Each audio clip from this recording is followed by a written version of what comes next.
Hello everybody, I am Paul Ducklin from Sophos, back for another week's Sophos Naked Security Live talk. As you can see from the topic, very short and simple today, beware copyright scams. And we're going to focus on Instagram because that seems to be where most of the activity is as far as the crooks are concerned.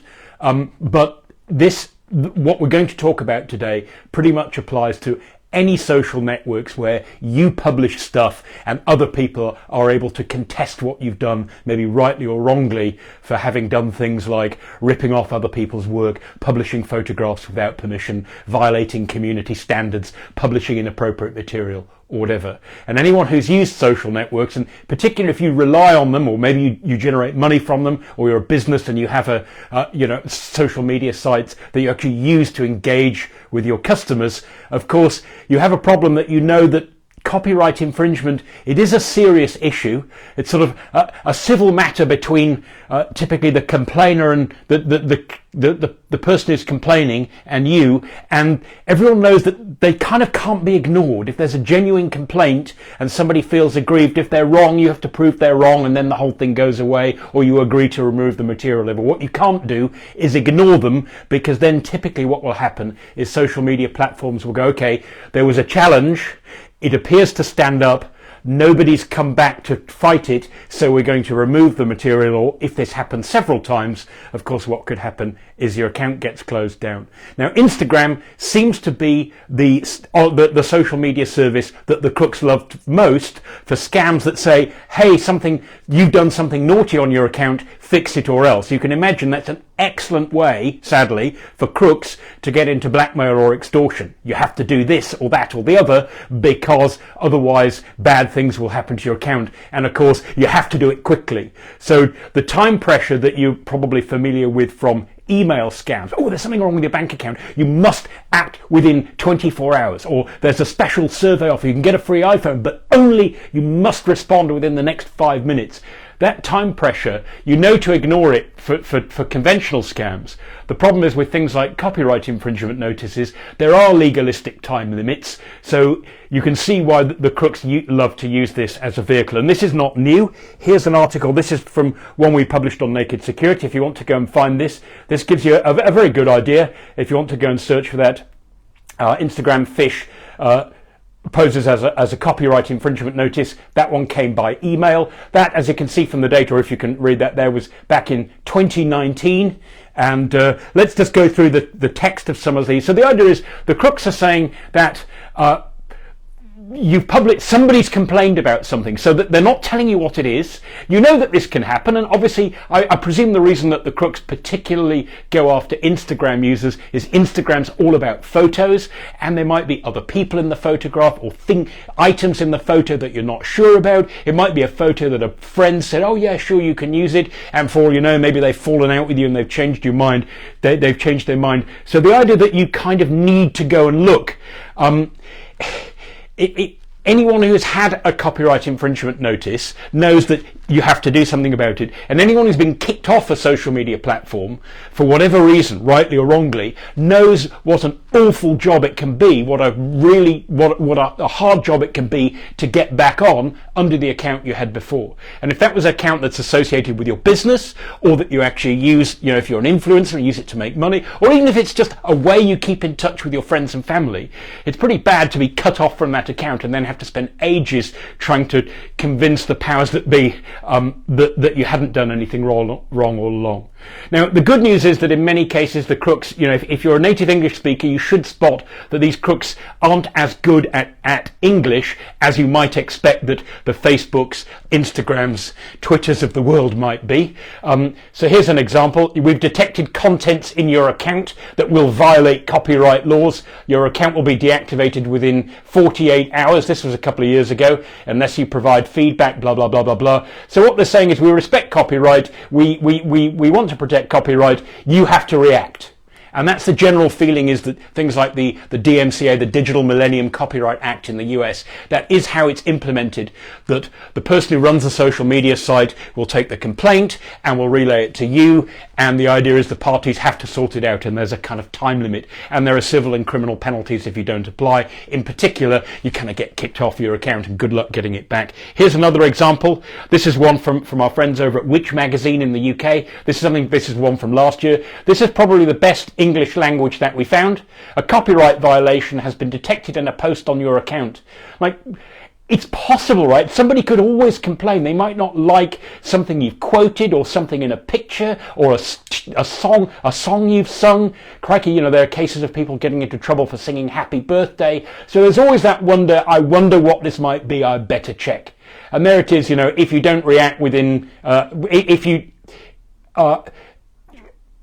if you don't provide feedback, your account will be closed within 24 hours. You see, that was 2020. They've gone down from 48 hours to 1 hour to 1 day. And here's one that we ourselves at Sophos, we received this fake one this very week, just a couple of days ago. We noticed incidents on your account that violate our copyright. You must defend your account against copyright, otherwise your account will be disabled within 24 hours. So the English isn't very good. The bad news is it wouldn't be too hard for the crooks to improve this. And the other side of that problem, of course, is that if you've ever been involved in a court case, or even just read legal material, or even the blurb at the front of your passport where it talks about allowing the bearer to pass without let or hindrance, the legal jargon is complicated enough even for people who understand it, particularly in the English language. My understanding is actually a lot of these things, will and testament, let or hindrance, it was actually from the days of when the Normans were in charge in England, and they actually wanted to use the sort of Norman word and the English word together so that it didn't matter which language you spoke. It was like having a kind of simultaneous translation. And then that's why those archaisms and legal complications have stuck in language. So if you look at this and think, golly, that reads like a whole mouthful, that's not unexpected in legal jargon. So I can understand why people get suckered into these things. And in many cases, they actually come through as messages, particularly with Instagram. They come through as messages on Instagram itself. Now, my understanding is that if Instagram does have a copyright complaint against you, they won't contact you on Instagram. My understanding is they use the email account associated with the Instagram account that's being questioned. So of course the crooks can also do these scams via email. Here's an example that came in an email. This is from a couple of years ago. I don't know whether I can get the contrast right. You'll see that there's an email, and that says, well, you have to press the button. So that the blurb there is, if you think we've made a mistake, please click the copyright objection form button and fill out the form. We will feed back to you within 24 hours. So they don't, even though Instagram would say, oh, we'll never contact you on Instagram, it'll always be email, the crooks can use email as well. And, sometimes that can seem terribly believable.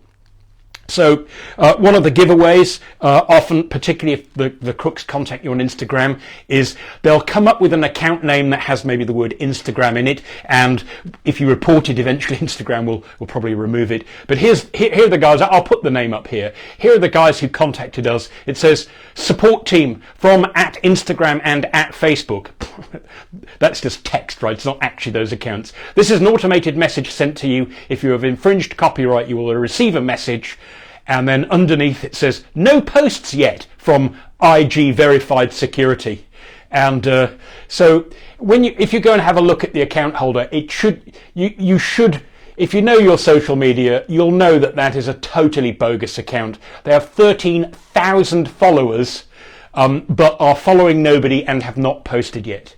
So they have certainly earned all those followers organically. No, they haven't. So that's pretty obvious. If you go and look at the account, it's a fake account. It shouldn't appear as a message. But the problem is that when you click on the link, you basically go to something which is pretty much a clone of your regular Instagram login. In fact, in this case, fortunately, these crooks couldn't get hold of a good enough domain. They obviously didn't have enough money to spend. So fortunately that one, again, if you do happen to click through, you'll see there's everything in the world is wrong with that site. It doesn't have HTTPS because they had the wrong certificate. It doesn't have an official Instagram or Facebook name, and they've done the grocer's apostrophe, which is where you put an apostrophe in an English word just because it ends with S. So they put thanks with an apostrophe in it, which all the grammarians and copy editors at Sophos found tremendously funny. So that one you should spot easily enough. That was the one that came out this week, because if you do click on the link, it takes you into a charade that it just simply doesn't look like anything that Instagram or Facebook would come up with. But all the brand stuff, all the images, all the icons, all the Instagram, find it for free on Google Play, all that works, because of course they've ripped that off from the real Instagram or Facebook content. So this seems to be big business for the crooks. We don't know how much money they're making out of it, but clearly what they are after is your Instagram or your Facebook or your Twitter or whatever it is password. And we've talked about why social media passwords are so important to the crooks these days, because firstly, it means that they've got an account that's ready to go and they don't have to go through the setup process, which is a little more complicated these days. You can't just sign up in 30 seconds. You need to provide all the collateral and link it to an email account and all that stuff. And secondly, because social networks tend to work in a closed fashion, unlike email, where we're all suspicious of email from people we've never heard of because spam has been a problem for so long, a lot of people are using social networks and instant messaging to stay in touch because they know that they can work within a closed group. So the messages tend to come from people you've already decided, yeah, they're my friend. So when a message comes from your friend's account, it's reasonable to assume that it does come from your friend. That gives it more cachet, makes it more convincing, and so the crooks love that kind of stuff. If they can get your social media password, remember that is effectively putting your friends and family in harm's way, because you know for sure that the crooks, A, they're going to try and send messages that get the passwords of your friends and family, and B, they're probably going to try and hit up your nearest and dearest with things like investment scams, stuff like that, that's done under your name. So, very quickly, what can you do about this? Well, as we've already said, copyright infringement notices, real ones, are actually a big deal, because if you don't take them seriously and you say you haven't ripped anyone off, say you've just made a genuine mistake and you've used a photograph without realizing you shouldn't, or maybe someone's thought, oh, that looks like mine, but it isn't, but they've made a complaint, you do need to deal with it. Likewise, and I don't want to sound like an old fuddy-duddy here, if you're a content creator, and I've written thousands of articles over the years for Sophos Naked Security, it is more than galling when someone takes your content word for word and all your carefully crafted images and just rips them off from your site. And ironically, Sophos is bankrolling Naked Security and paying for my time and effort to write articles for that site so that other people can read them for free. There is something utterly galling about somebody claiming that they did it and taking all the search engine love and getting all the love from journalists and observers saying, hey, look what I wrote. In fact, when it's your work. So you have every right to learn how the copyright complaint process works to protect your own content online. Even if you're just an amateur creator, it's still important, because if it's your work and someone else rips it off, you can lose out. So what I recommend, tip number one, is before anything like this happens to you, for the social media platforms that you use, go out and learn how you submit copyright complaints, in case you ever want to. It also gives you an idea of when someone's complaining about you, what they have to go through and what they're doing and the kind of information you can expect. And then go and read up on how that platform expects you to respond. Because they're not quite as brutal as they're often made out to be. They have a duty of care under the law that if somebody complains, they have to act on that complaint, and their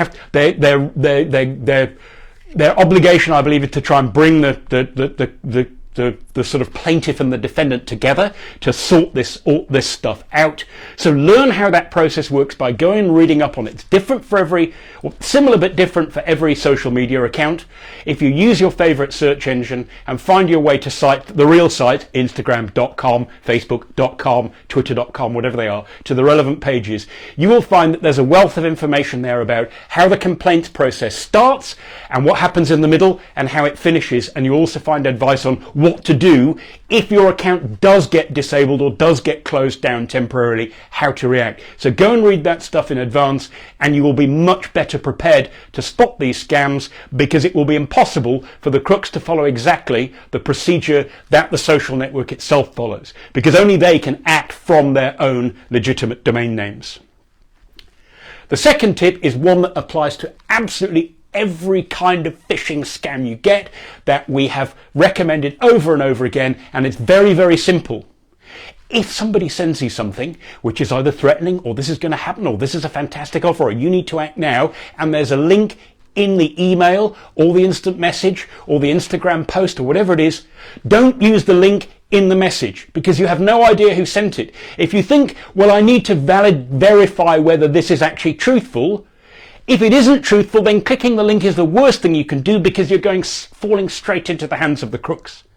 So if Instagram did have a beef with you for copyright, then you should know how to get to Instagram's site. And apparently if you do get locked out of your account because you've done something naughty, then you will know, if you use the app on your phone, the official Instagram app, then it will kick you out, and when you log in, you'll be able to log back in using your credentials with the real app, so therefore you know you're not on a fake site, and then you can get some advice about the procedure. So if you just ignore the links that the crooks send you, even if you think it's a legit link, even if it turns out in the end that it would have been a right link to use, if you never click links in emails or messages, but you find your own way to the site based on your own bookmarks, your own intelligence that you've got before, URLs that are printed on a statement, phoning the number on the back of your credit card, not the one in the email. That advice applies across the board, and it works perfectly in protecting yourself against copyright scams as well. So don't rely on the links that the crook sent you, or a crook might have sent you. Go to the heart of the thing by finding your own way to the site that you know relates to the social network account where there appears to have been a complaint. My third tip is that if you have had a copyright complaint before, and if you're a creator and you create a lot of content, it's almost like you can't avoid it, even if you're scrupulously honest. Every now and then somebody gets the hump with you, and they just, I'm sure you ripped that off, and they register a complaint, and when you go and look at it, it turns out to be a pack of rubbish, and it all goes away, but you do need to respond. So if that has happened to you before, and you've handled it through the legitimate process, keep a record of what you did so that you know what to do next time.